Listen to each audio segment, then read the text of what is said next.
The arrival. The immense command bridge of the Eternal Dominion hummed with activity as Admiral Thrin Corval stood with his forearms clasped behind his back, watching the swirling vortex of hyperspace through the massive view screen. His leathery gray skin reflected the blue-white glow as tactical officers, representatives of a dozen subjugated species, rushed to complete final preparations. "Time to emergence," Corval asked, his voice a low, resonant rumble. 3 minutes until we reach Sol system." "Admiral," replied First Officer Verax, a slender, pale-skinned being whose species had been among the first to fall to the Galactic Empire centuries ago. Corval nodded, satisfaction evident in his glowing yellow eyes. The intelligence reports were clear. Earth was a relatively young spacefaring civilization, with only a modest defensive capability. Their technology was at least 3 centuries behind the Dreknid standard. They had a few orbital platforms, a small fleet of interplanetary vessels, and colonies on their moon and the 4th planet of their system. Nothing that could possibly stand against the might of a Dreknid conquest fleet. "Status of battle group?" Corval inquired. "All 189 vessels report combat readiness at optimal levels," Verax answered. "The 12 planetary subjugation cruisers are prepared to deploy atmosphere processors as soon as resistance is neutralized." Corval clicked his mandibles in approval. The Dreknid Empire had conquered over 7,000 worlds across 3 galactic arms. Their methodology was precise, efficient, and utterly ruthless. First, overwhelming military force eliminated organized resistance. Then the atmosphere processors would be deployed, altering the planetary environment to something more suitable for Dreknid physiology, while rendering it toxic to the native species. The survivors would be relocated to labor colonies. The strategy had never failed. "Send the standard pre-conquest message upon emergence," Corval ordered. "Give them the usual 1 planetary rotation to surrender." "Is that necessary, Admiral?" asked Strategic Commander Droll, his voice raspy through his breathing apparatus. "Our intelligence suggests these humans are stubborn and might resist despite hopeless odds." Corval's facial plates shifted in what passed for a smile among his kind. "Protocol is protocol, Commander. Besides, I want them to see our fleet. I want them to understand the futility of resistance. Fear is a weapon more potent than any disruptor cannon." A soft chime sounded throughout the bridge. "Emergence in 30 seconds, announced the navigation officer. The swirling patterns of hyperspace began to shift and distort. The vast armada of the Dreknid Empire, the most feared military force in known space, prepared to emerge into the Sol system in a perfectly choreographed display of power designed to shatter the morale of yet another soon-to-be-conquered world. "Emergence complete," reported the navigation officer. "Fleet formation maintained at 99.8% accuracy." The view screen shifted to display a pristine star system. In the distance, the blue-green 3rd planet hung in space, seemingly peaceful and unaware of its impending doom. "Communications, transmit conquest declaration," ordered Corval. "Transmitting on all frequencies, Admiral." Corval settled into his command chair. "Now we wait. Tactical, begin preliminary scans of their defensive capabilities." The tactical officer, a cybernetically enhanced being from a species known for their analytical abilities, began the scan. Almost immediately, his expression changed. "Admiral, I'm detecting unusual energy signatures throughout the system." Corval leaned forward. "Explain." "There appear to be structures or devices of some kind at strategic points throughout the system. They weren't visible until our active scans pinged them." "Weapons platforms?" Corval asked, his voice sharp. "Unknown, sir. The energy signatures don't match any known weapons system in our database. They're generating fields of some kind, but our sensors can't penetrate them." Before Corval could respond, the communications officer interrupted. "Admiral, we're receiving a transmission from Earth." "Display it," Corval ordered, curious about what these primitives might have to say in the face of certain defeat. The view screen shifted to show a human in a simple dark uniform. The being appeared calm, almost serene, despite the circumstances. Dreknid Fleet, this is Admiral Helena Chen of Earth Defense Command. You have entered a restricted system with what our sensors indicate is a military force. Under the Sol System Protection Act, I am obligated to inform you that you have 15 seconds to power down weapons systems and reverse course, or you will face immediate defensive action. The bridge erupted in laughter. The audacity of these primitives was almost admirable. What should we do with the Dreknids? Asked Patel. Chen considered for a moment. The standard protocol. Hold them in the buffer dimension for 48 hours, then relocate them near one of their outposts with enough fuel to reach home. Make sure their data cores are wiped of any tactical information about Earth's defenses. And the message? Wang asked. The usual, Chen replied. Earth is protected. Do not return. Maybe someday they'll listen. As she left the control center, Chen gazed out at the sprawling arcology of New Shanghai, where 20 million humans went about their daily lives, completely unaware of how close they had come to becoming the latest conquest of the Galactic Empire. Children played in vertical gardens, while gravity-defying transit pods zipped between buildings. Earth had faced countless threats, both from within and without, but humanity had survived, adapted, and ultimately thrived. In the distance, the sun was setting, painting the sky in shades of orange and purple. Chen allowed herself a small smile.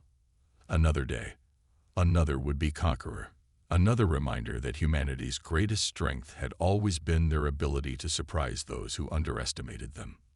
The Reckoning.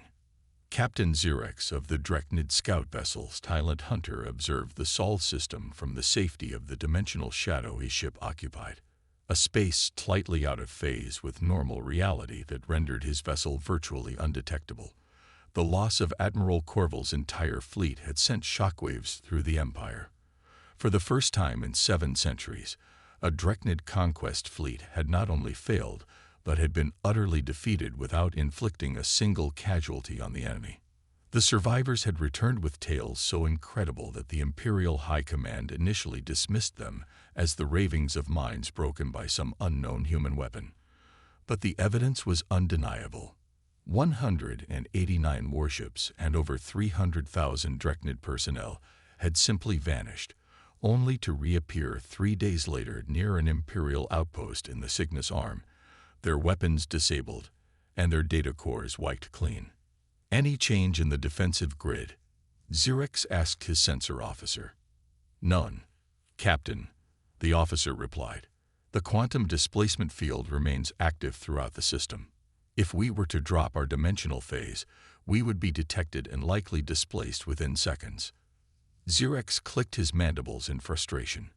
He had been observing Earth for nearly a standard month, gathering what little information he could from this partially obscured vantage point. The humans had created something unprecedented, a defensive system that made conventional military action not merely difficult but impossible. What about the communications intercepts? He asked. His intelligence officer, a diminutive being with 6 arms and multifaceted eyes, responded. We've managed to decrypt some of their unclassified networks. The humans call their defense system the quantum displacement network. It appears to function by temporarily shifting matter to an alternate dimensional plane. Not destroying, but relocating, Xerex mused. Curious. Most species, upon developing such technology, would create weapons of unimaginable destructive power. Yet these humans use it merely to remove threats. There's more, Captain. The intelligence officer continued. From what we can gather, the humans developed this technology nearly 50 standard years ago, after repelling an invasion by another species. 50 years. Xerex's surprise was evident. If they possessed such advanced technology half a century ago, why haven't they expanded? Why don't they rule this sector of the galaxy? Unknown, sir. But their communications suggest a strong cultural emphasis on defense rather than conquest. They appear content to remain primarily within their home system, with only modest colonies on nearby worlds. Xerx pondered this information.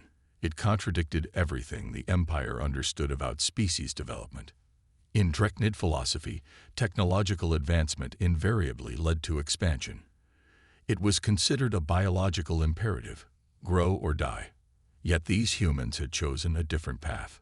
Send our findings to Imperial Command, Xerx ordered, and prepare a communication probe. I wish to make contact. His executive officer looked alarmed.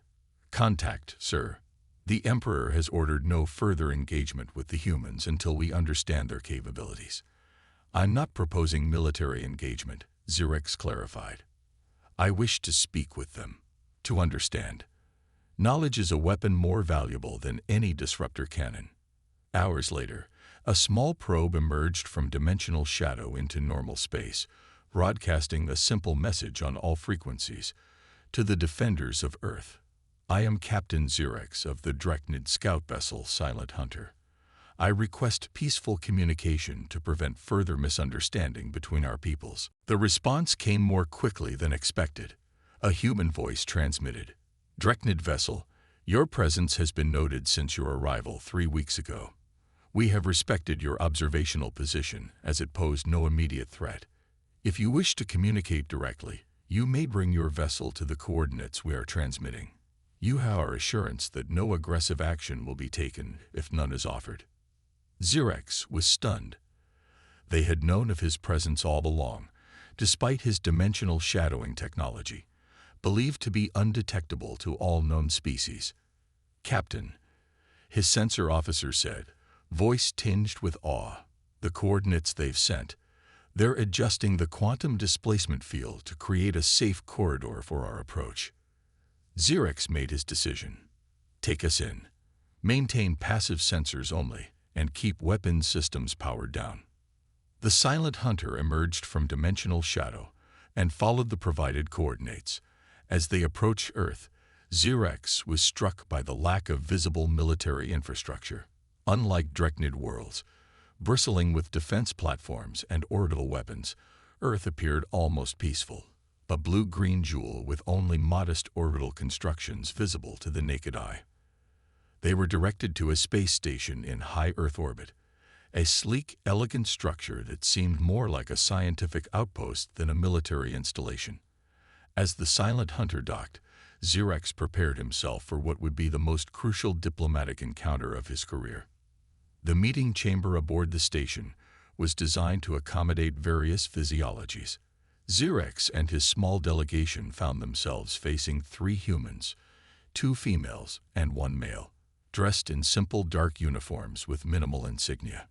I am Admiral Helena Chin, the central human introduced herself.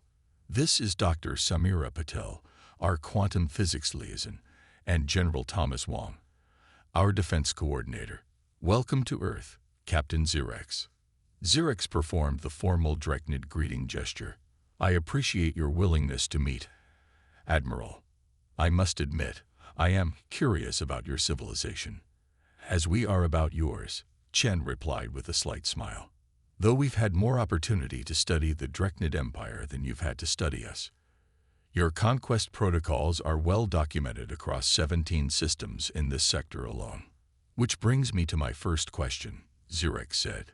You possess technology that could make you the dominant power in this region of space. Yet you remain here, defending rather than expanding. Why? Dr. Patel leaned forward. Captain, when we discovered quantum displacement technology, we faced a choice. We could use it to follow the path that nearly every other advanced civilization has taken. Conquest, expansion, the subjugation of lesser species.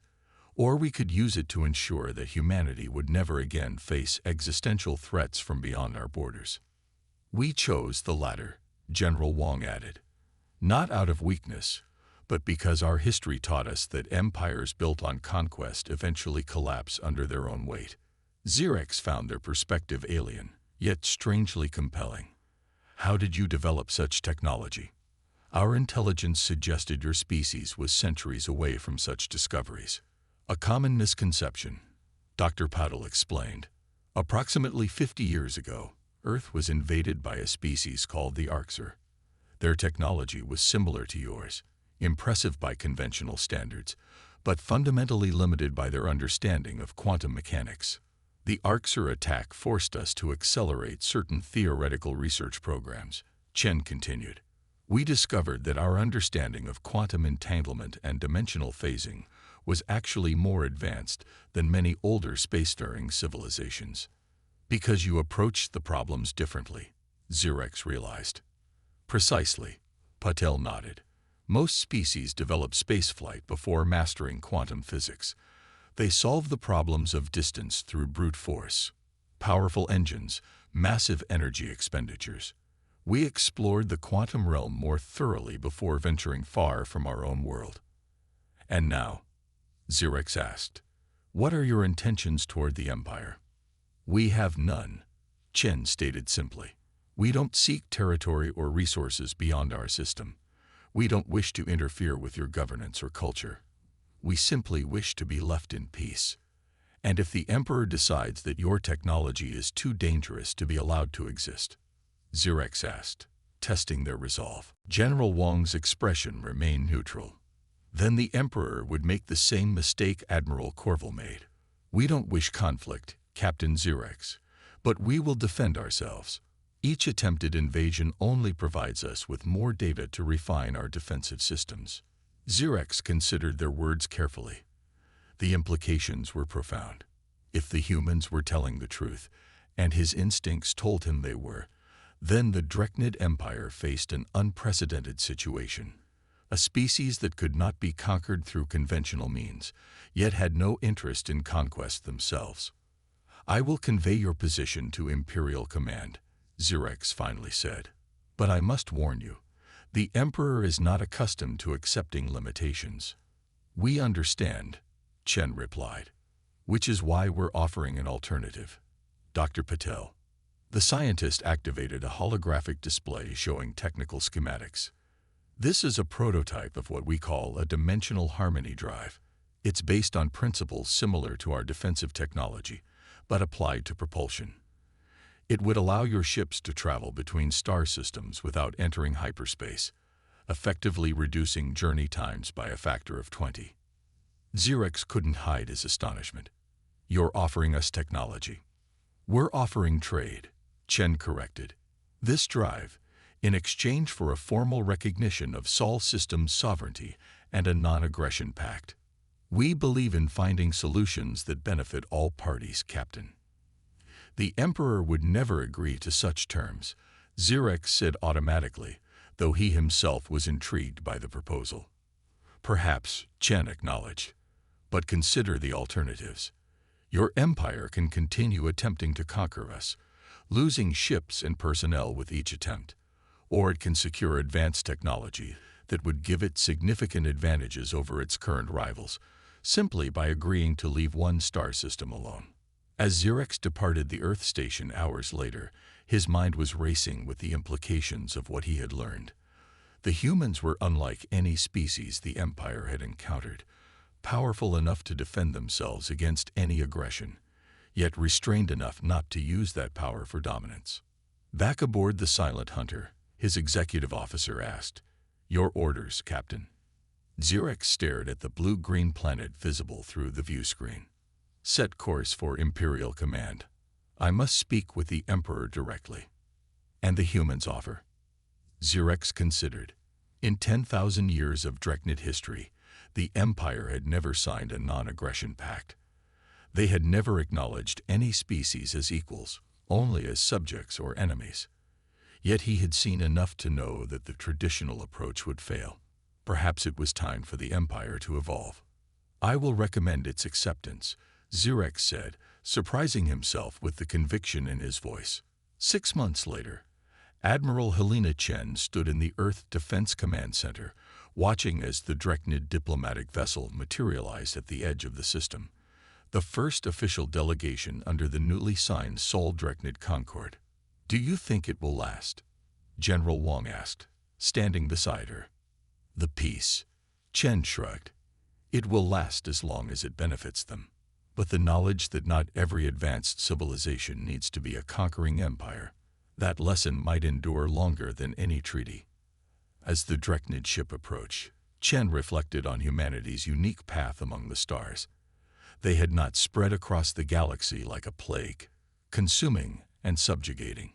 Instead, they had turned their ingenuity inward, perfecting their understanding of the universe before venturing too deeply into it. And in doing so, they had achieved something remarkable. They had taught one of the most powerful empires in the galaxy that conquest was not the only path to advancement.